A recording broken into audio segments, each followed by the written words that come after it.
Hello everyone, and welcome to today's webinar, which is on getting your product on the market in 2025, formulation to packaging, which is brought to you by our professional affiliate members, Ashbury.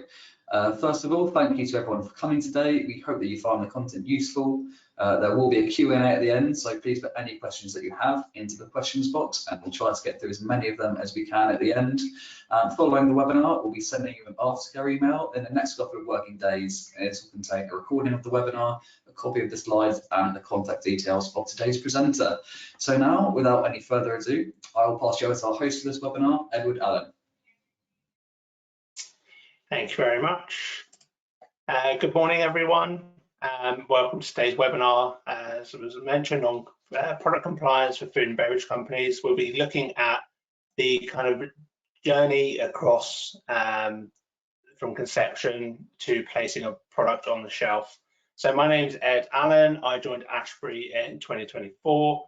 I'm head of regulatory affairs here. Prior to that, I worked in industry, so well aware of the value of FDF and also as well kind of the regulatory affairs impact on product compliance as we look to go from MPD all the way through to putting it on shelf for consumers. So I just wanted to start by giving an introduction to Ashbury. We were founded in 2002, so we were originally a training company, but we're now a trusted regulatory partner for kind of leading retailers and manufacturers globally. We're dedicated to protecting brands, looking at it through kind of labeling, compliance excellence, when we're looking at kind of multi-category, multi-country labeling as well. So we're a regulatory, technical and training consultancy specializing kind of in labeling, compositional compliance with over 125 global experts.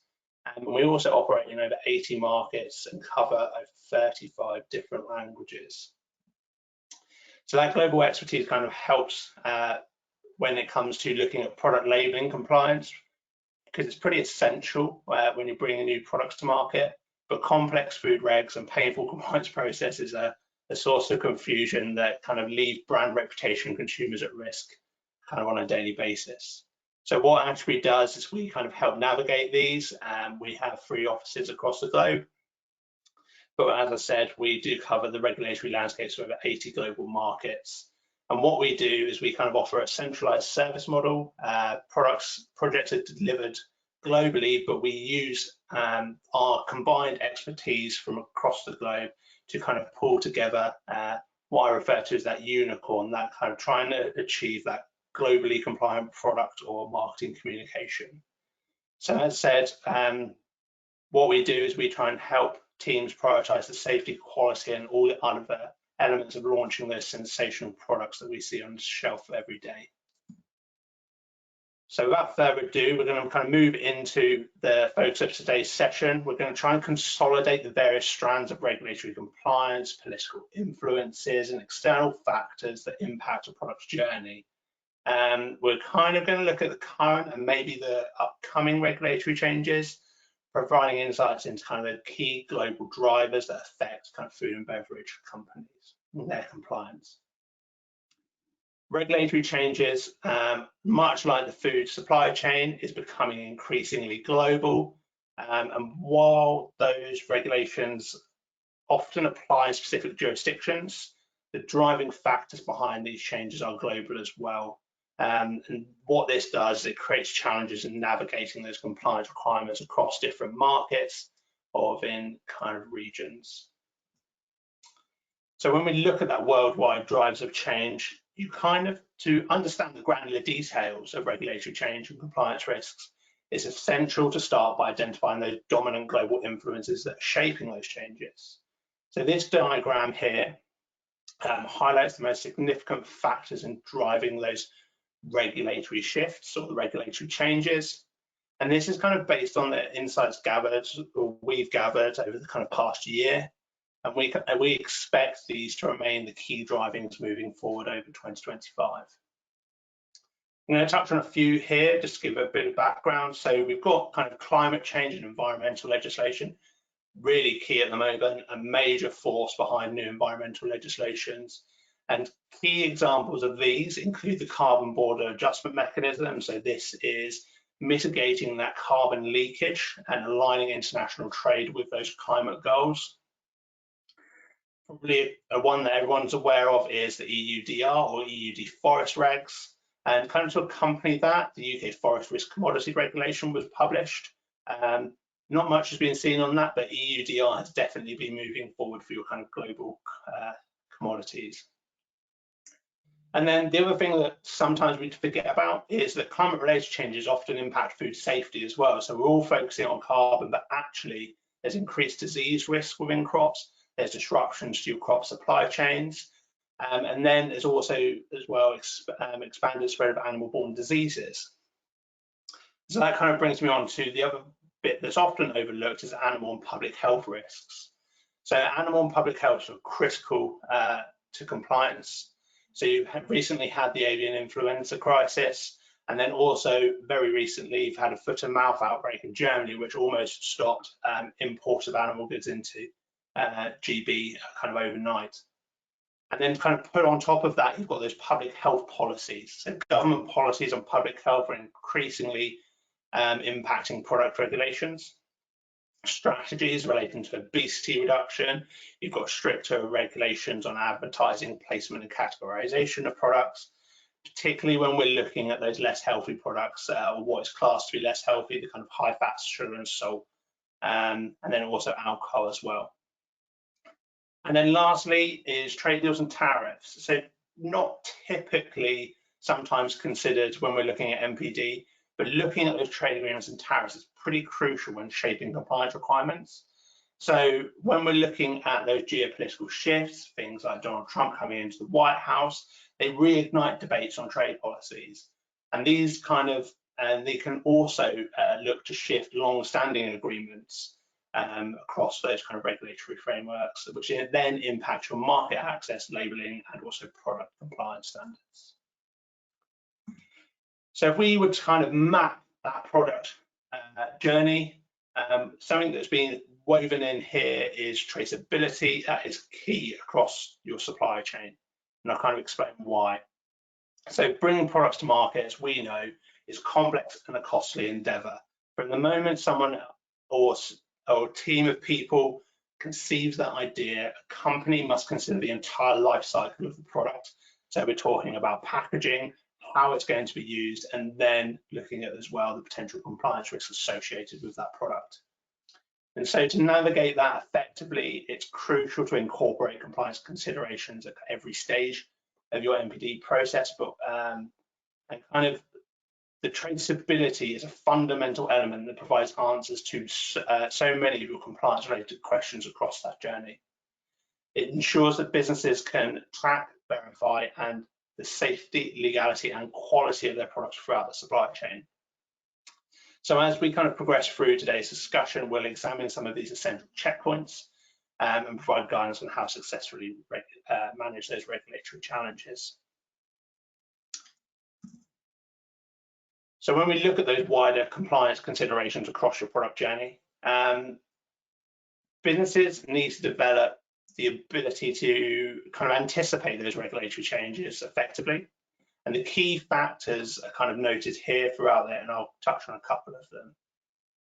So firstly is normally you consider this as left to the kind of the company counsel, the lawyers of the company, the intellectual property protection.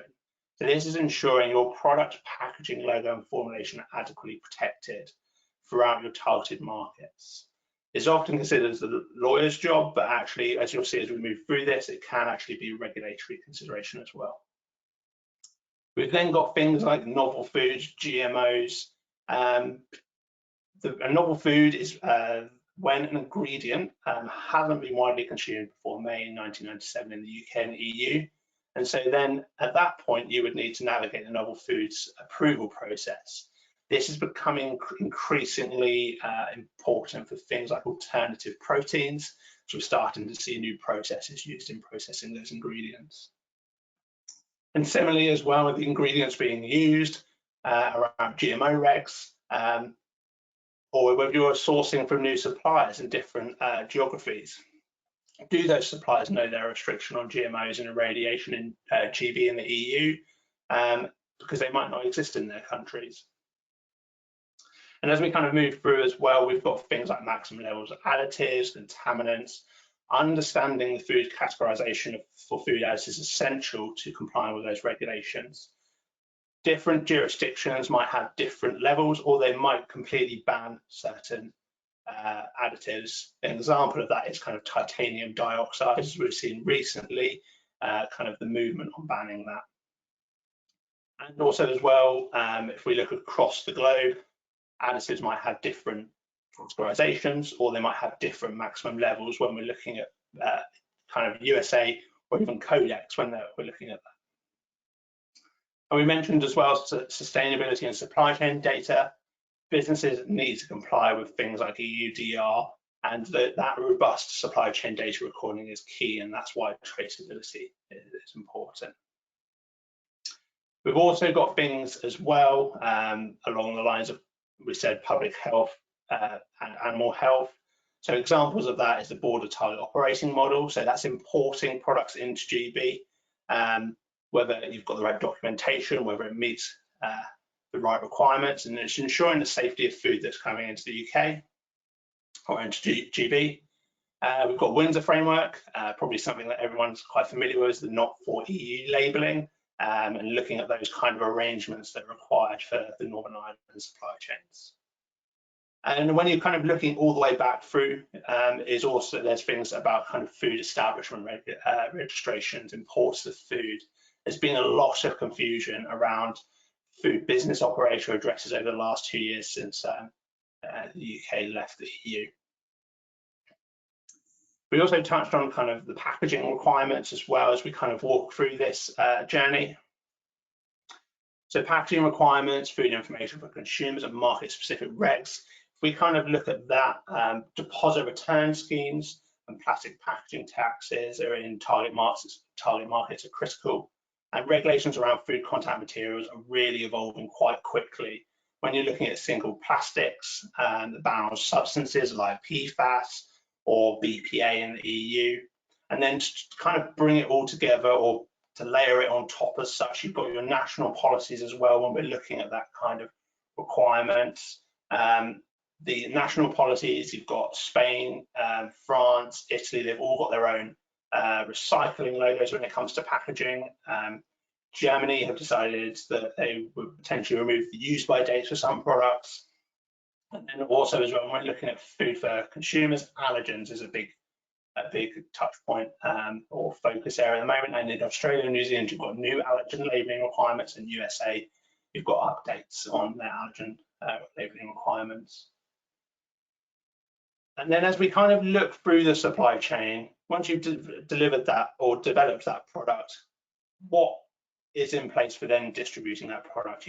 And this often isn't considered to be something that regulators get involved in, but it's definitely something that needs to be considered. So you've got things like contracts, responsibilities, and liabilities across your supply chain.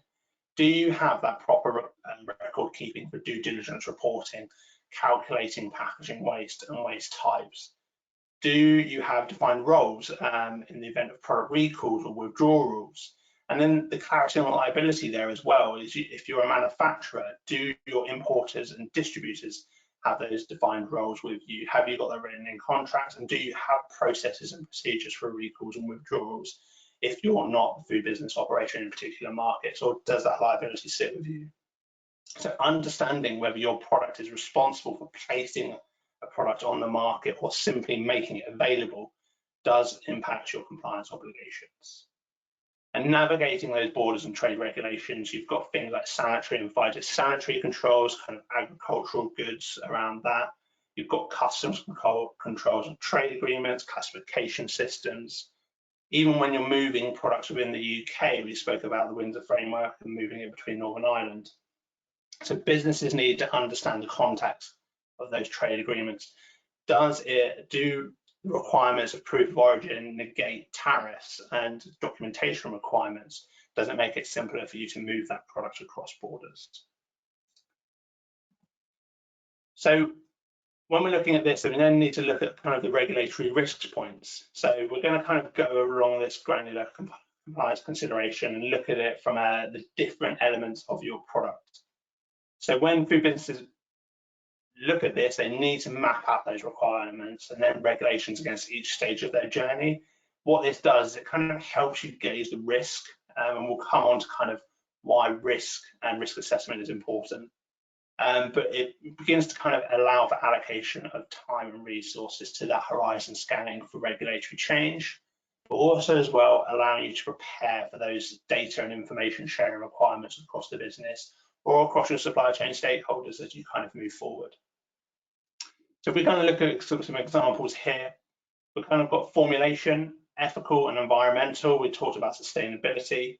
So ethical, we're talking about kind of workers' rights as well. So that kind of sits in the whole CSR portfolio of things that companies need to be doing. We spoke about contaminants, temporary border controls. This might be around RASAF alerts or food fraud and things, which we'll come on to in a bit as well. You've also as well spoke about data, the supplier readiness, recording and reporting, and do your data systems communicate with the other data systems? You've got to think further down in your supply chain. Smallholders may not have the ability to implement these kind of technology solutions. So what do you do in those circumstances? And food fraud is a big thing. We recently had an FSA alert around this, around the fraudulent alteration of testing results and paperwork. And that was around food fraud. When we start to see commodity prices increase, we often see the adulteration risk increasing as well. So do you have enough traceability and control across your supply chain to identify that early on? And that kind of brings us on to sourcing as well, looking at kind of the different protected food names and recipes. It goes back to IP as well, your PGIs, your PGOs, and kind of all those geographical indicators. Have you got the right justification to be using those?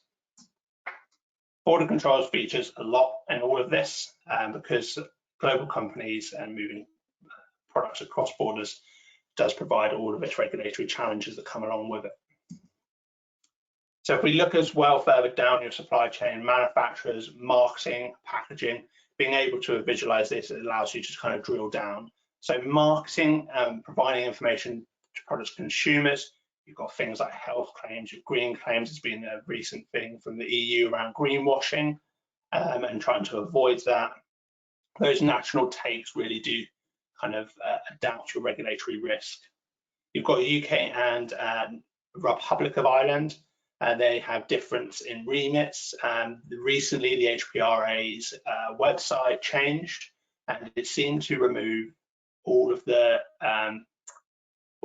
guidance around herbal supplements, which theorizing here, but maybe it suggests that there might be a change in the remit of who is enforcing food supplements, herbal supplements in the Republic of Ireland. And that's a kind of importance of kind of keeping a watch on the changing regulatory environment, the horizon scanning. You've also kind of got the HFSS divergence in the UK. Scottish regs differ from, and then stricter product placement, or and then the CMA has recently been given their new powers to the digital marketing. So you've got to kind of consider that as well about what you're putting on your websites and things. And then you've also got, we said about this as well, packaging. When we look at this in more detail, we've got things like BPA. So January the 20th, 2025, new regulation entered into force in the EU, which stipulates the use of BPA in itself is prohibiting the manufacture of food contact plastics. You've got limited applications there, but they need to be phased out by 2028. And an example of that is single use. Food contact articles using BPA, they may be placed on the market until 2026, but then obviously need to be phased out by 2028.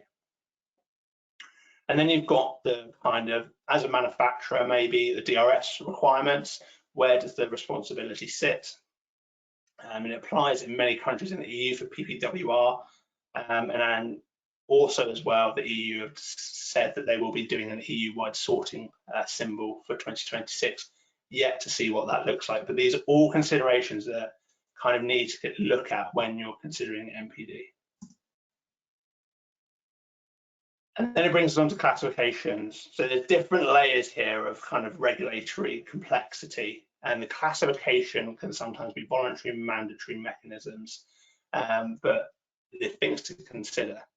So again, we're looking across the product's journey from conception to launch, and you'll encounter many different classification systems and challenges across that journey. And understanding these helps you ensure that you're compliant when you bring that product to market. And some places in this journey you have to consider the classifications that are illustrated here. So when we look at like formulation, low and no alcohol, you've also got things that maybe not necessarily are regulatory, but they are very much a focus of the consumer's mind at the moment. You'll know the classifications, your ultra processed foods, there's less healthy foods.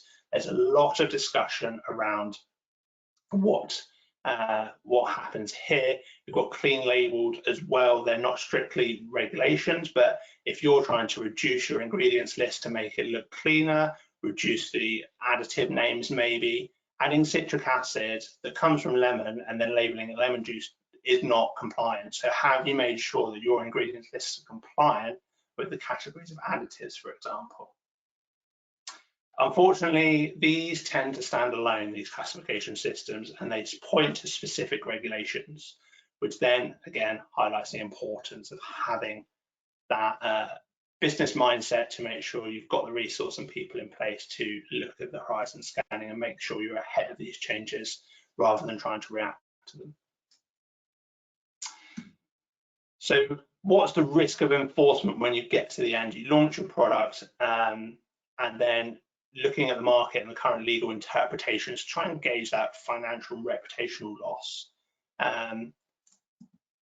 So kind of understanding the scope and control is key for the compliance, and understanding who regulates you, your suppliers, and others within your supply chain at any given time. And this can be particularly challenging when dealing across borders where different competent authorities have jurisdiction. For instance, the questions arose regarding a GB border which suddenly scrutinized the dairy products from China. So these products, typically only subject to documentary checks, faced additional controls due to the rising pattern of non-compliance.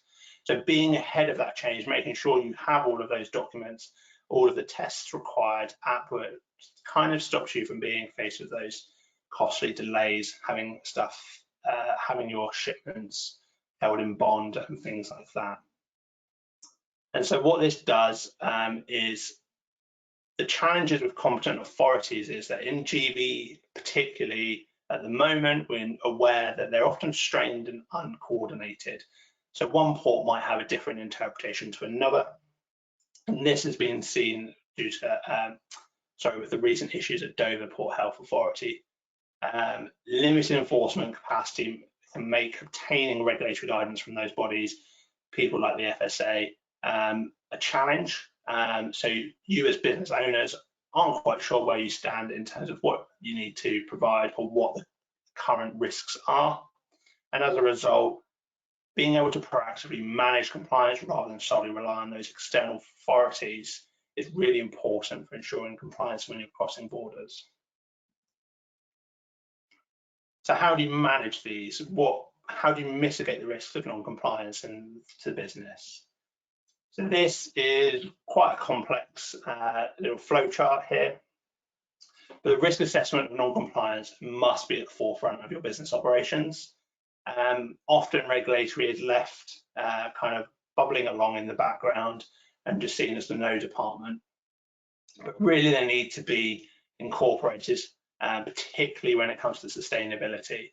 The businesses need to foster that kind of compliance-driven mindset, like a top-down, bottom-up approach, meet in the middle.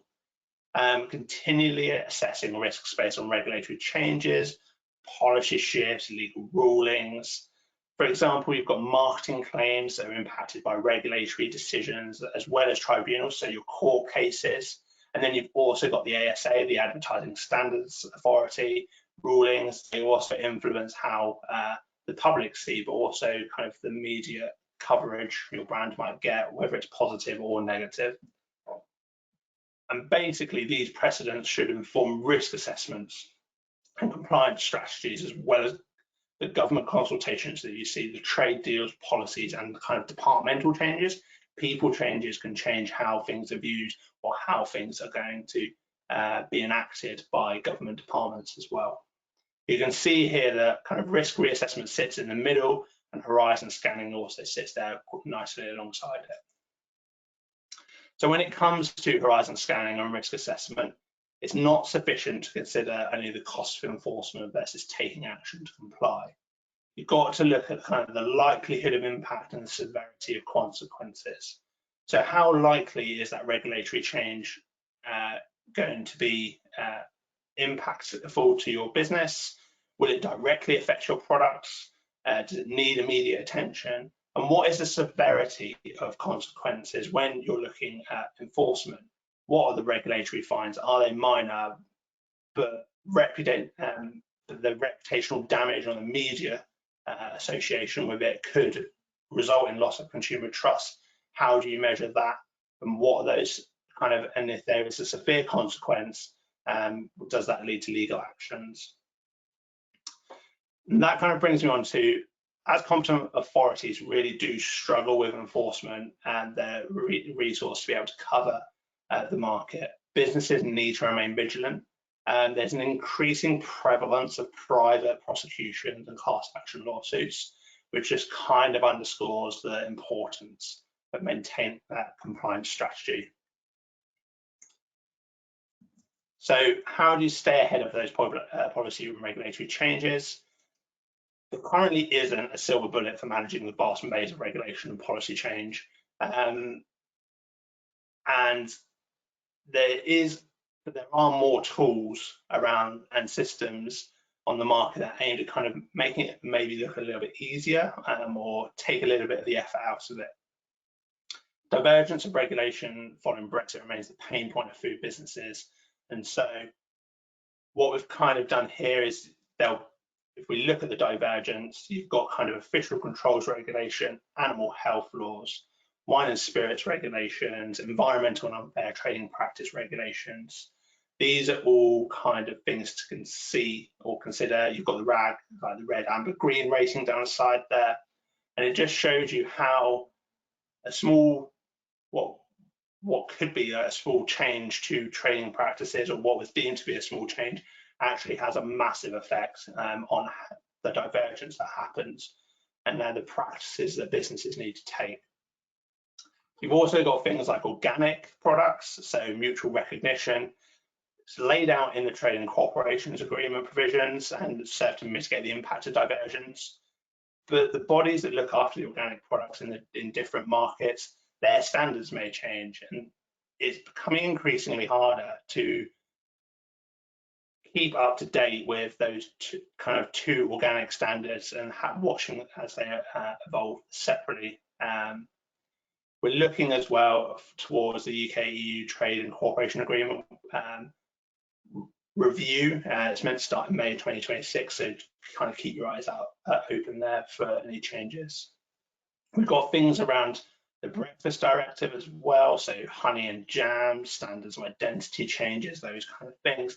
They're taking effect in June 2026. And we said about sustainability, and PPWR in the EU is coming to force. There's an 18-month transition period. But one of the key critical pieces of new regulation we have seen, or the new wording in this for all businesses, that when you settle in multiple member states within the EU, it highlights that a manufacturer needs to appoint a designated representative for EPR in each member state where he first makes the packaging available, highlighting the importance of who is responsible for putting or placing that product on the market or making it available on the market. Where is it made available? Are you established in that member state that you're selling into, or do you need an in-country representative? So staying ahead as well, there is kind of key open sources. You've got trade associations like the FDF, you've got DEFRA and FSA alerts, EU and UK case law, codex also as well, kind of evolving. But the one kind of thing we wanted to kind of mention is the Food Standards Authority, the new signal prioritization dashboard. And this is a short-term horizon scanning application that you might be aware of, but it's a great illustration of how open sourcing scraping compliance risk tools are evolving. There's so many different tools and embedding AI out there that might help with this horizon scanning. So but we are kind of a long way with those tools from being able to make those risk assessments and being able to answer very specific problems or offer solutions for those potential non-compliance risks that your businesses may suffer. So signing up to alerts, attending conferences and trade association meetings go a long way to highlighting those upcoming risks and changes. So it's more about kind of building a web of knowledge tools to help you stay ahead. So kind of strategies as we kind of look at where we started, that kind of global influences there. Strategies for the kind of ongoing compliance. Businesses obviously need to adapt or establish a compliance monitoring system, utilize those regulatory tracking tools to stay informed about changes, keep up to date. We also need to kind of maybe think about the skills internally, develop those internal compliance training programs, knowledge sharing across teams, educating the employees about involved regulations, different departments maybe that might not necessarily have been involved with regulatory before when we're looking at sustainability, and maintaining kind of thorough documentation as well, engaging with procurement teams, engaging with sustainability teams, making sure you have detailed records of compliance when you're making when you're looking to demonstrate due diligence and kind of make claims on products. You will also as well foster relationships with your regulatory authorities, open those lines of communication. It can help provide clarity and guidance in navigating those regulatory changes, but it also opens up the communication channel for industry to collaborate with the regulatory authorities like DEFRA, DHSC, all of those kind of government departments. So investing in the kind of readiness and skills helps build kind of confidence in what is really an uncertain regulatory environment and a rapidly changing one at the moment. So allocating people, resources towards potential changes, it might not seem clear with those like immediate returns like the ROIs, but investing in skills and infrastructure definitely increases business efficiency, resilience and productivity as you try and move forward with an MPD.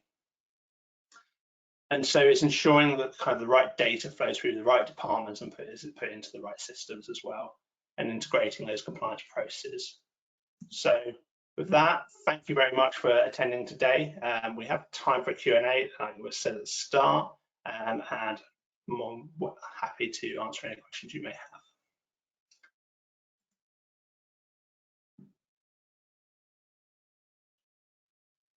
Well, thank you very much, Edward, for all of the effort that's gone into that webinar. We've had a few questions in the chat. Please do keep them coming and we'll try to get through as many as we can. First one that we've got is, what are the requirements for businesses operating across multiple EU member states without being registered in a specific EU member state? Is this in regards to PPWR, I'm guessing? Yes, yeah, I would assume so. So mentioned briefly on the slide, but basically the way the PPWR and EPR is set out, each EU member state has to report back to the EU on the materials they're using, their targets. They've all got specific recycling targets. So in order for them to report back, wherever you make that product available on the market, i.e. place it on the market, you need to ensure that you're registered with the relevant body there in that member state to be able to give them the figures in terms of the packaging you're using. It's not 100% clear on how they're going to manage inter-member state trade, as far as I'm aware, but they do say within the regs that it shouldn't prohibit that free trade. So it would just be ensuring that you are aware of your due diligence requirements, making sure that you've got the data available should it be requested from each individual member state, and just kind of seeing how that progresses, because you could end up being registered with a lot of different authorities in each member state if you trade or make the product available on the market in each individual member state. Okay, thank you. We've had another question, which is, has information been published on the EU recycling logo on what this will be and when it will be applicable from? I haven't seen anything yet. As I mentioned, lots of EU member states have gone in their own directions. So France have got their own one. I think Portugal's got their own one. Italy, and as you kind of move through the markets, they've all got their own ones. What will be interesting to see is how the EU bring that all back, how they maybe incorporate that into their sorting logos, but they haven't got much time because I think it was 2026 where they've published to say that they want to aim towards. So there's nothing yet, but I would say make sure you're aware of all the other ones in member states, because I imagine they'll be pulling from those. Okay, thank you. Someone has also asked, can we get a copy of the session, which I can ask for you? Yes, you can. We'll be sending out an email in the next couple of days, and this will have a recording of the session and a copy of the slides, as well as Ed's contact information. We've got one more, so please put any other questions that you've got into the questions box before we finish off. The last one we've got at the moment is, what are the new requirements surrounding PGIs and PGOs? I've heard that you need to submit requests to the PGI/PDO owner, but what time frame do we need to consider? So yes, so there has been recent changes in geographical indicators, PGIs, protected geographical indicators, and PGOs. These are kind of all surrounding your protected terms like halloumi, prosecco, those type of things. I believe, off the top of my head, the time frame for turning around those approvals can be up to 4 months or 3 months. I'm happy to be corrected on that one, but basically what it suggests is you need to tell the owner of the PGI or PGO that you wish to use it on your product. They will then review it, and then they will give you approval to use it, which could offer or result in quite a lot of complexity for businesses as you try and use these reputable and nice ingredients in your products. Okay, thank you very much. We haven't got any other questions, so I think that is about it. So thank you very much again, Ed, for all the work that's gone into the webinar. And if anyone has got any other questions, please feel free to follow up with Edward afterwards. So yeah, unless you've got anything else to say, Ed? No, thank you very much for having me. Cool, anytime. All right, well, hope you all have a great rest of the week, and that we see you at another webinar again soon. Bye. Thanks very much.